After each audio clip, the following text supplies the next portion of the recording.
Isang kilalang politiko ang biglang inatake sa puso at namatay. Umakyat ang kanyang kaluluwa patungo sa pintuan ng langit kung saan siya ay sinalubong ni San Pedro. "Oh, welcome to heaven," sabi ni San Pedro. "Pero may problema tayo. Bihira ang mga kagaya mong mataas ang posisyon dito kaya hindi ko sigurado kung ano ang gagawin sa'yo. Tumugon ang politiko, VIP ako, papasukin mo na ako." Ngunit may patakaran. Kailangan niyang subukan ang langit at impyerno ng tig-isang araw bago pumili. Sumakay ang politiko ng elevator pababa ng pababa hanggang sa pinto ng impyerno. Pagbukas ng pinto, laking gulat niya. Isang malaparaisong lugar at may mga dating kakilala na nagiinuman at nagsasaya.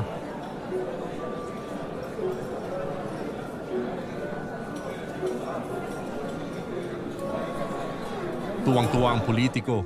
Masasarap ang mga handa, kasama ang mga dati niyang kaalyado. Masaya ang paligid, may tawanan, inuman at napakaraming babae. "Masaya dito," sabi ng mga demonyo. Ngunit tapos na ang araw at bumalik na siya sa elevator papuntang langit.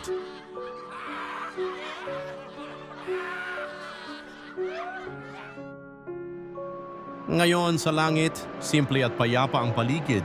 Nakarinig siya ng mga awitin mula sa mga kaluluwang naglalaro sa mga ulap. Ngunit wala siyang kakilala kaya lungkot na lungkot siya. Pagbalik ng politiko kay San Pedro, sinabi niya, "Huwag niyo na pong ipaalam sa Panginoon, pero impyerno po ang pipiliin ko." "Sigurado ka ba dyan?" tanong ni San Pedro. "Opo," sagot ng politiko. At sumakay ulit ang politiko sa elevator pababa ng impyerno.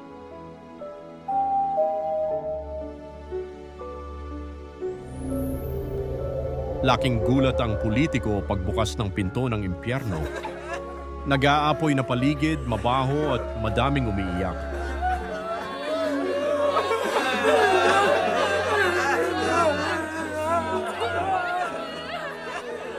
"Hindi ko maintindihan," pautal na tanong ng politiko.